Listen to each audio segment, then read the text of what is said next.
Hi. Dogpool is an initiative by mission entrepreneur Natalie to provide a safe platform for people who would like to share their dogs with others. In this presentation, we will go over the important aspects of the business and Excel modeling, which will give us a strong analytical point, upon which we will base on ideas for innovation for the company in the short and the long term. The purpose of the project will be to analyze the structure of the current situation of dog pools with the use of business model canvas, rich picture, dependency diagram, data consolidation, which will be simulating the data, the probability given. And lastly, we ideate innovative business strategies based on the three horizons of McKinsey relevant to dog pool.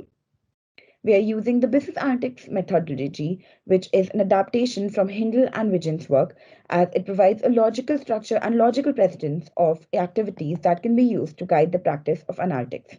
Heading on to the rich picture, we were able to identify a list of 7 issues that we would like to work on. Now we look at the business model canvas. We concentrated on 4 important points from the business model canvas. First, key activities. As we see, they are a dog sharing business where one can own a dog without owning a dog.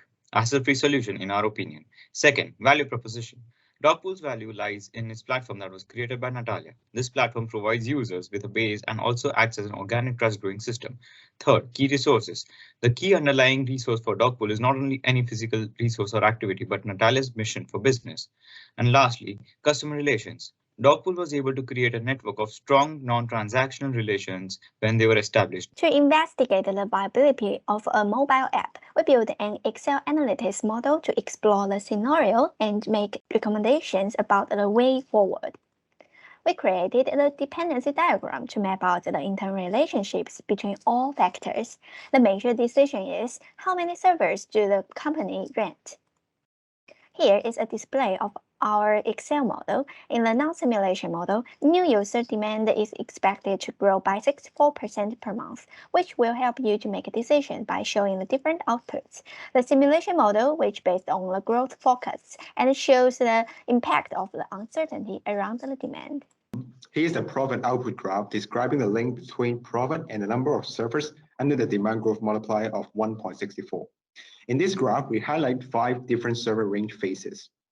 Prior to phase 1, which employs only 1 to 4 servers, the company will not make a profit due to a high unmet demand cost and low income. Dogpool may benefit from a rapid profit growth period beginning with phase 1, which employs 5 to 31 servers. A more conservative approach that requires less investment while producing the highest monetary output feasible. However, there is still a significant amount of unfulfilled demand, which may have a detrimental influence on brand image and word of mouth. A more constant profit increase and user demand coverage might be achieved in phase 2, which employs 31 to 65 servers. The profit on the 65 servers has reached its all-time high. Once it has passed peak and entered phase 3, the profit begins to diminish. While serving more customers until 98 servers allow Dogpool to fulfill all demand users, as seen in phase 4. More server employment will result in excess supply and a significant drop in profit. In the worst case scenario, phase 5, there will be a deficit. Phase 1 to 4 are significant options based on Natalia's aim for growth in the Dogpool business. To support Natalia in deciding how many servers to hire, we provide 4 possible strategies for Natalia to consider. Begin with the lowest risk strategy, cost minimization. This method enables Dogpool to generate profit while incurring the lowest feasible cost. This strategy is simple to use for daily server maintenance. However, the lack of server capacity coverage will upset over 55,000 potential users and will certainly result in unfavorable word of mouth about the Dogpool brand. As you progress, we establish a strategy that considers returns on investment. According to this strategy, installing 26 to 31 servers can result in 100% or 10 times return on investment from Dogpool. However, it ignores the negative impact of a poor brand image and massive unmet demand. The non-financial elements stressed will be the riskiest aspect of this method. The first strategy aims to maximize profit for Dogpool. This approach may provide the greatest financial value to the company, and the created cash flow may help the company for long-term development. However, it's important to note that this profit maximization point will be altered by changes in many aspects, such as server costs and company pricing strategy. And while this strategy cannot meet all unmet demand, it may have a detrimental influence on the brand's reputation. The fourth strategy is offered to achieve zero unfulfilled demand. This method provides the most social impact for dog poo by reaching the greatest number of users and promoting dog poo's objective to the general public. On the other hand, this strategy has the largest financial risk of the four. There's the potential of over-investment. In addition, the unmet demand forecast will alter in accordance with the expected demand growth multiplier. The effect will be demonstrated more clearly on the following page. Following our conversation with Giles, we understood that monetary profit is not dog poo's top aim. Instead, we believe that minimizing unmet demand is more ideal for the business and obtaining the largest user coverage for the dog poo business. The graph here illustrates the unmet demand at different phases that we have mentioned. The default growth multiplier is 1.64, which is 64% user growth per month. It's less likely to record constant growth in a real-world commercial environment. Our simulation program could randomly produce profit result based on Giles and Chris' growth forecast probability. You can get a different result by pressing F9 in a model like this. The graph represents a trend of a 20-time simulation. As you can see, the demand unpredictability might have a variable impact on overall profit. For example, at the original profit maximization point of 65 servers, the simulation indicates a 13% range variation between the greatest and lowest anticipated result. And the range percent discrepancy increases as more servers are installed.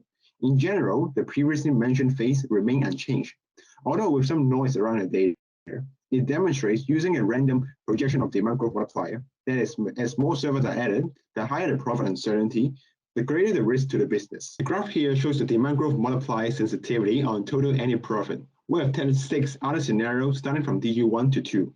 If the demand growth multiplier is estimated more conservatively, say 1 to 1.6, the result indicates that fewer servers are required to reach the average profit maximization point and satisfying zero unmet demand. Furthermore, an ambitious forecast of 1.8 to 2, additional servers are required to achieve profit maximization. In order to avoid loss, the cost minimization amount will be increased as well. If dog poo has a higher potential for future growth, phases 1 to 5 will move to the right, and higher quantity of expense and revenue to be generated for the firm. If dog poo uses a more conservative demand estimate, phases 1 to 5 will shift to the left, resulting in less expense and revenue. To summarize, the model is sensitive to the demand growth multiplier, and Natalia should alter the model input on a regular basis to ensure an accurate referencing result. Business model innovation. We will be using the McKinsey 3-horizon model to evaluate our ideas for innovation. We will also be taking help of the business model canvas to come up with these ideas. Horizon 1. Allow companies that provide services like dog grooming, dog cafes, or dog training to advertise about their services on the platform. We could also introduce a premium subscription model, which will include promotional deals and discounts with the advertising partners mentioned above. Number 3, offline communities, for example, meet up for all the dogs and owners in the local area based on their geographical location. Next, we can develop a website along with the application and Instagram page to create better brand awareness and also to compete with more established competitors in the industry. Then, we can share experience of dog owners and dog borrowers on the portal to engage and encourage more people to sign up. And lastly, we can allow membership trials that last for a week to give potential customers a taste of the experience and help them gain trust in the platform. Horizon 2 is for extending existing business and adding more value and business to it. Firstly, they could become an intermediary for dog adoption centers and shelters. A further adoption platform can be added onto the app or the website. They can also diversify into other domestic animals and pet services such as cats, birds, and hamsters. Automatic verification process will lead to a much more efficient control system, and the people entering the community can be checked with utmost security. They can establish a YouTube channel. This could be videos related to the dog sharing business, how the shared dogs are seen to be having fun. Direct and indirect collaborations with dog training centers and companies to deliver a variety of online and offline training programs. And last, assurance value. The business could extend into providing assurance to dogs, guaranteeing security to be provided for every dog that is borrowed or shaped. For a new business creation, there are 4 directions. You could recruit volunteers to help all animals via an NGO, or you could build a new dog adoption business based on the network of the dog pool. Another option is that you could enter into a dog product business for the good of dogs. The last recommendation is to establish your own dog training company, where non-dog owners could be certified professionals who can train dogs. That's all of our presentation. Thank you for your patient listening. Have a lovely day.